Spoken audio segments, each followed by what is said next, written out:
KG media 7 boys கிச்சனில் இன்றைக்கி நம்ம என்ன ரெசிபி பார்க்க போகிறோம் அப்படின்னு பார்த்தீங்கன்னா, மிளகாய் பச்சிங்க நம்ம சொல்கிற செய்முறை பிரகாரம் செஞ்சு பாருங்க. ருசி வேறு லெவலில் இருக்கும். நான் 1/4 கிலோ மிளகாய் வாங்கி நீள் வகையில் கட் பண்ணி வச்சுங்க. ஒரு குண்டா சட்டி மாதிரி அளவாக சட்டி எடுத்துட்டு அதில் வந்து இந்த மாதிரி ஸ்பூனில் வந்து 1 ஸ்பூன் அரிசி மாவு போட்டுருக்கேன். 1 ஸ்பூன் வந்து கடல மாவு 1 ஸ்பூன் போட்டுருக்கேன். அதுக்கடுத்து பார்த்தீங்கன்னா இன்னொரு 1/2 ஸ்பூன் கடல மாவு நான் ஆட் பண்ணுறேன்.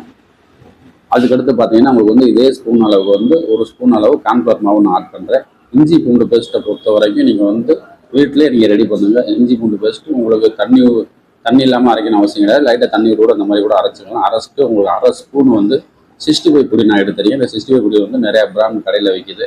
இது போட்டிங்கன்னா கொஞ்சம் ருசி நல்லாயிருக்கும். அதுக்கு தேவையான அளவு நான் சால்ட் சேர்த்துருக்கேன். கொஞ்சம் தண்ணி அப்படியே கலக்கி அதில் ஊற்றிட்டு இப்போ வந்து செக்கில் ஆட்டினா சுத்தமான நல்லெண்ணெய் நான் ஊற்றிருக்கேன். இந்த மாதிரி பஸ்ஸில் எடுத்துக்கங்க. செக்கில் ஆட்டினா சுத்தமான நல்லெண்ணெய். இந்த மாதிரி நீங்கள் வந்து ஒவ்வொரு பஜ்ஜியாக ஒரு 4 பஜ்ஜியாக நீங்கள் போட்டு எடுத்தீங்கன்னா ருசி வேறு லெவலில். முக்கியமாக சோடாப்பு சேர்க்காதீங்க. வீட்டில் நம்ம சாப்பிட்றதுனால சோடாப்பு சாப்பிட்டா வயிறு புண்ணாக இருக்க வாய்ப்பு இருக்குது. இந்த மாதிரி செஞ்சு பாருங்க, ருசி வேறு லெவலில் இருக்குங்க.